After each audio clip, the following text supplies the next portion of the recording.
The fire burned hot in the center of the jungle clearing. Bright orange flames danced toward the night sky.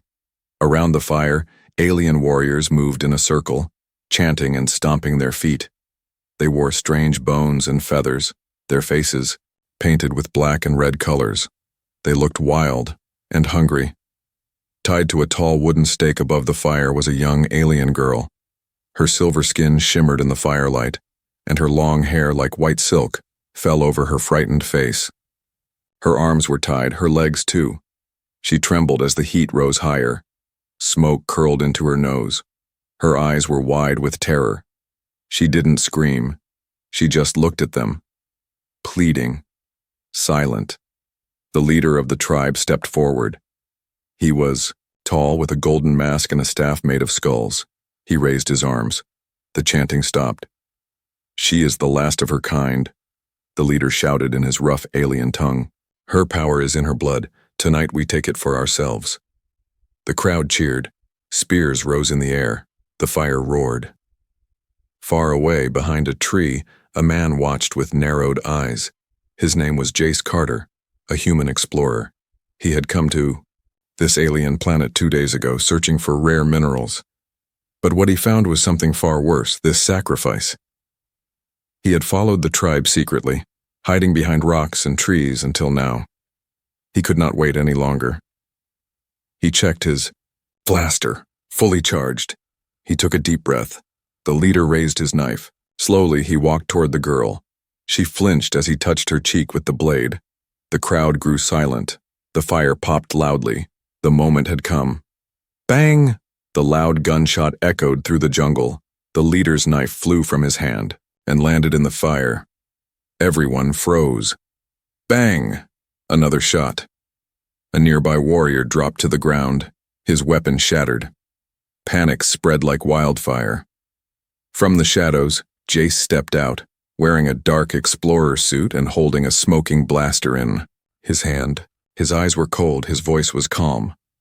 "Step away from the girl," he said. No one moved. The leader pointed. "Get the human." A group of warriors charged toward him. Jace fired again, fast and sharp. 3 fell. 1 screamed and ran. The rest stopped, unsure. "I said, back off," Jace growled. He moved quickly toward the fire pit. The heat hit his face. The alien girl looked up at him, her eyes wide and shining. She looked like she didn't understand, but there was hope in her eyes now. Jace pulled out a knife and cut the ropes around her arms and legs. She fell forward into his arms. "It's okay," he whispered. "I got you." She was light, too light, like she hadn't eaten in days. He looked around. More warriors were closing in. He couldn't fight them all, not with her in his arms. He tapped a button on his wrist. A small drone flew from the trees and dropped a smoke bomb into the fire. Boom. Smoke exploded everywhere. Screams, coughs, and confusion filled the air. Jace ran. He sprinted into the jungle with the girl in his arms, dodging trees and roots. Behind him, angry voices shouted in alien language. He could hear feet chasing him. But Jace was fast. He didn't stop until he reached a small hidden cave under a rock formation. He slid inside and covered the entrance with leaves and branches. Only then did he let himself breathe. He laid the girl down gently. Her eyes were half open now. She made soft, strange chirping sounds. "Shh," he said softly. "You're safe now." She reached out and grabbed his arm with weak fingers. "Don't worry," he said. "I'm not going to eat you." For the first time, she gave him a small, tired smile. Outside, he could hear the tribe shouting in the distance. They weren't safe yet. But tonight, she wasn't someone's dinner. And tomorrow, he'd find out who she really was. Thelmite, jungle was alive with danger. Strange, glowing plants lit the narrow path ahead. In the trees, glowing eyes watched silently. Somewhere far off, a creature howled, a deep, hollow sound that made the ground tremble. But Jace didn't stop. He ran fast, carrying the alien girl close to his chest. Her body was cold. Her silver skin had burns from the fire, and her breathing was weak. She held on to him like a child gripping her last hope. Behind them, angry voices echoed through the trees. The alien tribe was chasing them. Fast. Jace whispered, "Hang on, girl. I don't even know your name, but I'm not letting them take you." The girl didn't answer. She didn't speak his language. She just looked at him with tired, scared eyes. A sharp whistling sound passed his ear. Thunk. A spear hit a tree just inches from his head. They were getting closer. Jace turned hard and ducked into the thick vines on his left. He moved like a shadow, careful not to step on dry leaves or snap twigs. Every sound could mean death. After 10 long minutes, he stopped. His arms were tired, his legs burned, but they had to keep moving. He found a small cave under the roots of a massive tree, half covered in moss and vines. Quiet. Hidden. He slipped inside. The cave was dry, cool, safe. For now. Jace placed the girl gently on the cave floor. She curled into herself like a scared animal. Her white hair clung to her face. She didn't speak, but her eyes were wide and watching him. He knelt beside her and opened his backpack. Inside, he had some rations, a med kit, and a bottle of water. He took a sip, then slowly offered her the bottle. She stared at it. "Here," he said gently. "Water. Drink." She didn't move. So Jace pressed the bottle to her lips. Carefully, slowly, she took a small sip, then more. Her hands shook. "Good," he said. "You're doing good." She made a small sound. It wasn't a word. More like a soft hum. Like a song without words. It felt sad. Jace frowned. He pointed at himself. "Jace, my name's Jace." She blinked, then she pointed at him. Druce, close enough." He smiled. Then he pointed at her. "You?" She didn't answer. She just placed her hand on her chest and made a sound that was hard to say, like wind blowing through leaves. Jace tilted his head. "Sorry. I'll call you." "Sorry." She nodded once. Outside, the forest was quiet, but too quiet. The kind of quiet that comes before a storm, or a trap. Suddenly, the cave floor began to glow. Zari's skin lit up. Glowing blue patterns spread across her arms and neck like living tattoos. Jace backed up in shock. "What the hell?" Zari gasped. Her body shook. Her eyes turned bright blue like stars trapped in her skull. Then, silence. The glowing faded. She passed out. Jace rushed to her side. He checked her pulse. Still there. Still breathing. But what was that? He looked at her arms again. The marks were ancient symbols. He had seen them once before and in a ruin far north buried deep under the jungle. An alien ruin, where explorers went missing. He looked at Zari. "What are you?" he whispered. No answer. But Jace knew one thing now. She wasn't just some poor girl running from cannibals. She was something rare, something powerful, and someone was going to kill to get her back. The jungle was silent again. Too silent. Jace sat just outside the hidden cave, his back against a tree. Zari slept inside, breathing slow and deep. Her glowing skin had faded, but the memory still burned in his mind. The blue symbols. They weren't just random. They looked like a map. He pulled out his datapad and quickly drew what he remembered. Symbols, lines, circles. Then he froze. He had seen these symbols before. Last year, during a solo trip to the northern jungle, Jace had found the ruins of an alien temple. The locals warned him not to go near it. They called it the place where blood whispers. Other explorers who went in never came out. But the carvings on the walls inside that temple, yes, they looked just like the ones on Zari's skin. Jace looked toward the sleeping girl. "Why would you have that map burned into your body?" She didn't answer. Of course she couldn't. But the question stayed. By morning, they were on the move again. Zari walked slowly beside him now. She had started to trust him. She still didn't speak, but she followed close and watched everything around her. Her eyes were sharp, like an animal that had been hunted too many times. As they traveled north, something strange happened. Wherever Zari stepped, plants reacted. Flowers opened. Vines moved away. It was like the jungle knew her, or feared her. Hours passed. Then, through the thick trees, the temple appeared. It rose from the jungle like a dark mountain, sharp edges, covered in moss and vines. Black stone walls reached up toward the sky. The entrance was wide and shaped, like a giant mouth with jagged teeth. Old bloodstains still marked the steps. Zari stopped. Her body tensed. She began to hum softly, that same sad sound Jace had heard in the cave. Jace looked down. Her arms were glowing again. She stepped forward, on her own. "Wait," Jace said. "You know this place, don't you?" Zari looked at him with eyes that no longer looked afraid. She nodded once. Then she walked inside. Jace followed, blaster ready. The air inside was cold, dark, heavy.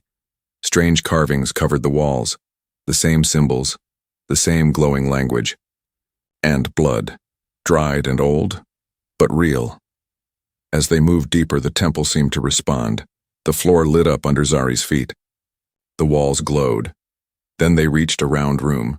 In the center stood a tall black stone. Zari walked to it without fear. She placed her hands on the stone. A deep hum filled the room. Lights danced across the walls. Then, a hologram appeared. It showed a planet, this planet, but it looked different. Cleaner. Peaceful. Flying cities in the sky. Then explosions. Fire. Death. Then came images of her people, tall, silver-skinned beings like her. They were being hunted, burned, killed.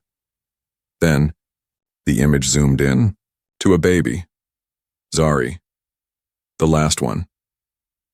Then the voice came, soft, echoing in Jace's mind, in perfect English. She is the last flame of a dead people. A living key, a weapon, or a cure. Jace stared at Zari. Her body trembled, but she didn't back. Then the voice added something darker. But if she dies, the seal will break and the curse will return. Suddenly, the hologram vanished. The room went dark. Then, from behind them, a deep growl. Jace turned. One of the tribal bounty hunters stood at the entrance. Half alien, half machine. Sharp claws, a glowing red eye. He looked at Jace, then at Zari. "So, this is the girl," the hunter hissed. "Good. The reward will be even higher now." Zari stepped behind Jace. Jace raised his blaster. "You'll have to go through me." The hunter smiled. "Gladly." The silence broke like glass. The red-eyed bounty hunter took one step into the glowing chamber. Stone cracked under his heavy boots. A long metal tail uncurled behind him, swaying like a blade. His voice was low, sharp like a knife in the dark. "I've hunted monsters across 10 systems. But a glowing girl and a weak human?" He laughed. "Easy prize." Jace didn't move. His blaster stayed steady, aimed at the hunter's head. "You talk too much," Jace said. Bang! He fired. The hunter's head snapped to the side, sparks flying, but it didn't go down. It growled. "I was hoping you'd fight." The chase began. Jace grabbed Zari's hand and ran. They sprinted through the temple halls past glowing walls and strange whispering echoes. Behind them, the bounty hunter's footsteps grew louder, faster. Zari glanced back, her eyes wide.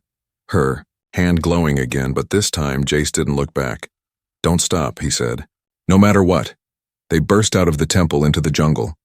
Vines whipped at their faces, roots tried to trip them. The night air was thick and hot, but Jace pushed forward. Suddenly, boom! Something exploded behind them. Trees caught fire. The bounty hunter wasn't just chasing, he was burning the forest down. Jace pulled Zari behind a thick tree. He pressed his back to the bark, breathing fast. "We can't outrun him," he muttered. Zari looked at him confused. Jace pointed to himself. I fight, then pointed to her. You hide. She shook her head. No. Stay. Together. He blinked. It was the first full sentence she ever said. All right then, he said, smiling. Together. Jace opened his backpack. Inside were small metal balls, mines.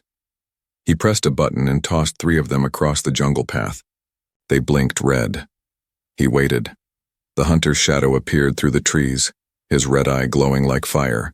Boom! Boom! Boom! The ground shook. Trees fell. Silence. Jace lowered his weapon, breathing hard. Did we get him?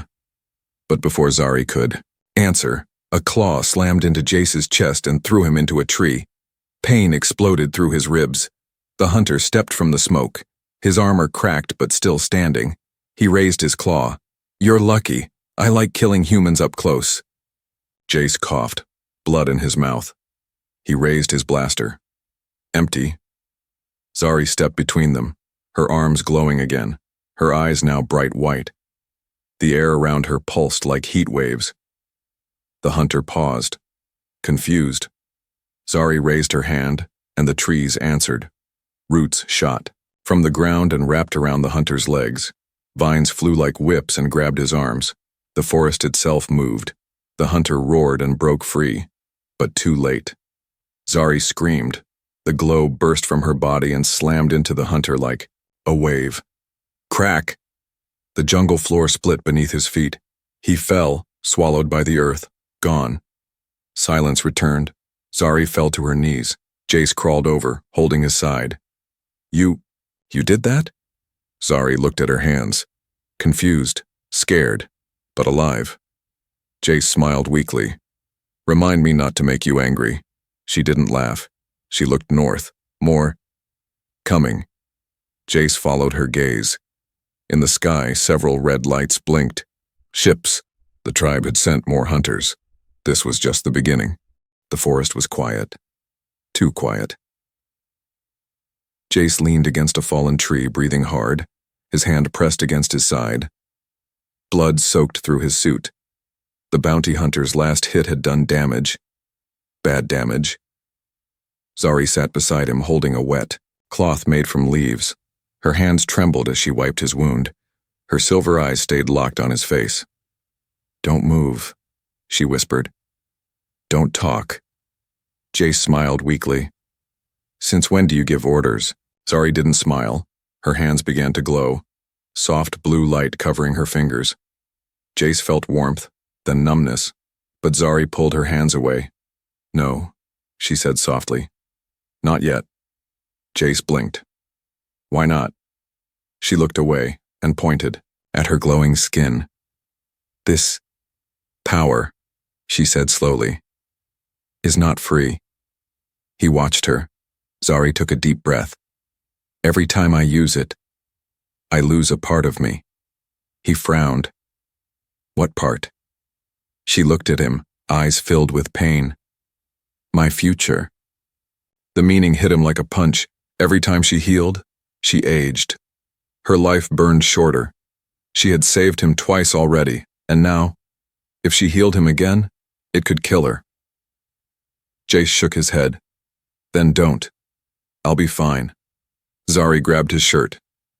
You saved me from fire, from Hunter, from fear. He winced. I didn't do it to die later. Tears slipped down her cheeks. I choose, she said firmly. Not you. She placed both hands on his wound and whispered, Please live. The glow exploded. Pain left Jace's body. He felt something inside shift, like time itself had paused. He blinked. The pain was gone, the wound closed. Zari collapsed beside him. Her skin had lost its shine. Her hair had turned from silver to pale gray. She looked years older. Zari, he shouted, catching her. She smiled faintly. I broke the rule, she said. For you. Jace held her tight. You didn't have to. She touched his lips gently. Yes, I did. Suddenly, the air shook. A ship appeared above the trees. Not tribal, not local. Sleek, black, silent. It hovered above them like a predator bird. Jace stood holding Zari in his arms. A voice echoed from above. Human. Step away from the girl. She belongs to the High Core. Zari's eyes snapped open. She grabbed Jace's hand tightly. No, she whispered. They'll take me. Use me. Drain me. Jace looked up at the ship, then back at Zari. Then we run. But this time they weren't just running from tribes. They were running from a galactic power that wanted Zari's blood for something far worse than fire. And Jace knew. If they were caught, Zari wouldn't just die. She would be turned into a weapon. The temple stood silent under the dark sky. Cold. Wind blew through the trees. The fire was already lit again. This time it was bigger. Hotter. Zari hung above the flames, bound in glowing chains made from energy, not rope. Her head hung low. Her body was weak. Her skin no longer glowed. Around her, tall, armored aliens in black robes stood in a circle.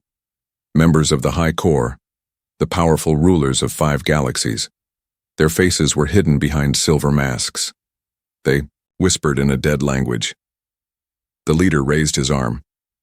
The last living flame shall burn tonight. Her blood will awaken the machine. Zari's fingers twitched. Her lips moved, but no sound came. She was fading. Far in the jungle, Jace sprinted, like a man possessed. His boots slammed into wet ground. Vines cut his arms, branches tore at his face, but he didn't stop. They took her. Again. And this time, he was done running. He'd seen too much. Fought too hard. They were going to burn her like an object, a tool. But to him, she was more than that. Zari had saved his life. Gave up her strength for him. Now it was his turn. As he neared the temple, he saw the fire. He saw the circle of black-cloaked aliens. He saw her, still alive, but not for long. Jace reached into his bag and pulled out his last weapon, a stolen plasma core bomb. Small, unstable, illegal. He looked at the blinking light. Let's make some noise.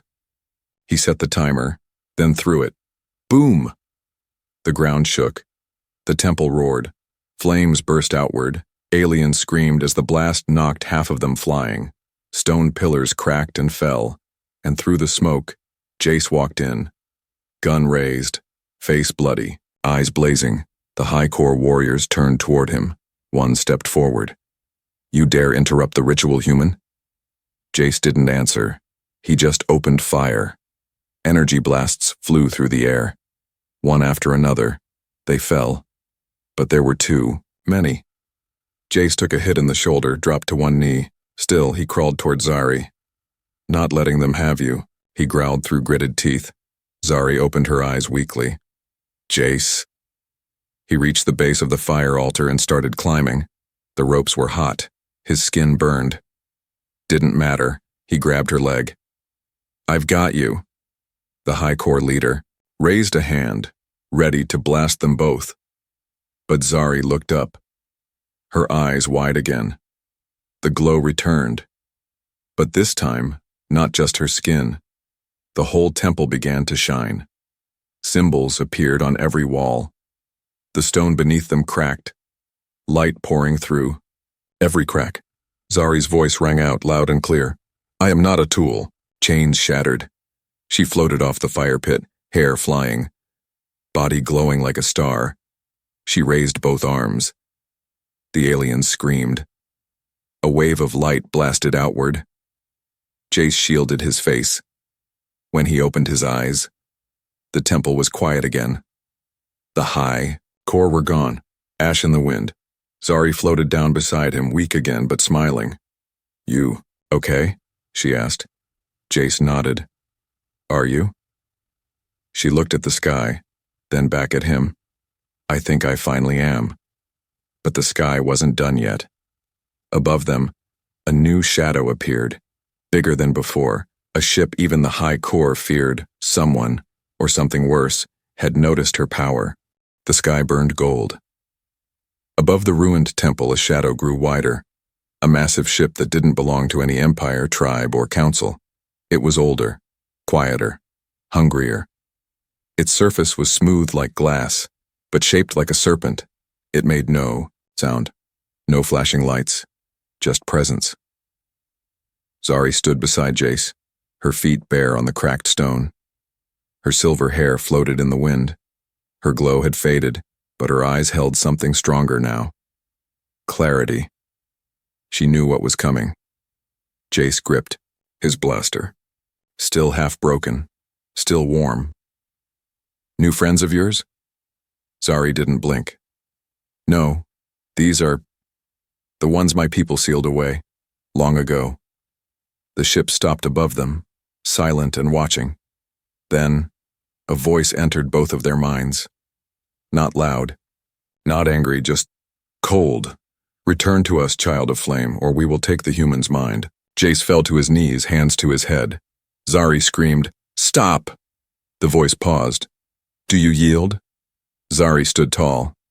"I am not your weapon," the ship responded. "You were built to be." She shook her head.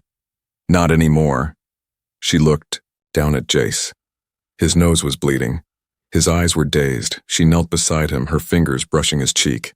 "You saved me from fire, gave me a name, a choice." He smiled through the pain. "Best choice I ever made." Zari stood again and raised both arms. The symbols from the temple reappeared, glowing across the jungle floor, the trees, the sky. The whole forest answered her. Winds swirled. Roots pulled from the ground. The ruins rose around them like shields of light and stone. Zari's voice echoed, "Let him go, or I finish what my ancestors started." The ship pulsed, then paused. "You cannot stop us," she whispered. "Watch me." The temple exploded with light, not fire, not plasma. Something deeper, memory, history, will. The ship began to shake. Metal groaned. The ancient beast above them cracked, and then fled into the sky like a ghost being chased. Gone. Zari collapsed. Into Jace's arms, he caught her, gently lowering her to the warm stone. "Is it over?" he asked. She shook her head slowly. "No. It's just begun." He looked at her. "What are you really?" Zari gave a small smile. "I was made to be a weapon, but because of you, I became a person." He nodded, smiling. "So, what now?" She looked at the stars. "We leave this place together. Others will come, some good, some not." Jace stood, helping her up. "You're not facing them alone." Zari held his hand tightly. "No, not anymore." They walked toward the jungle edge, side by side. Behind them, the broken temple hummed one last time, and then sank into silence.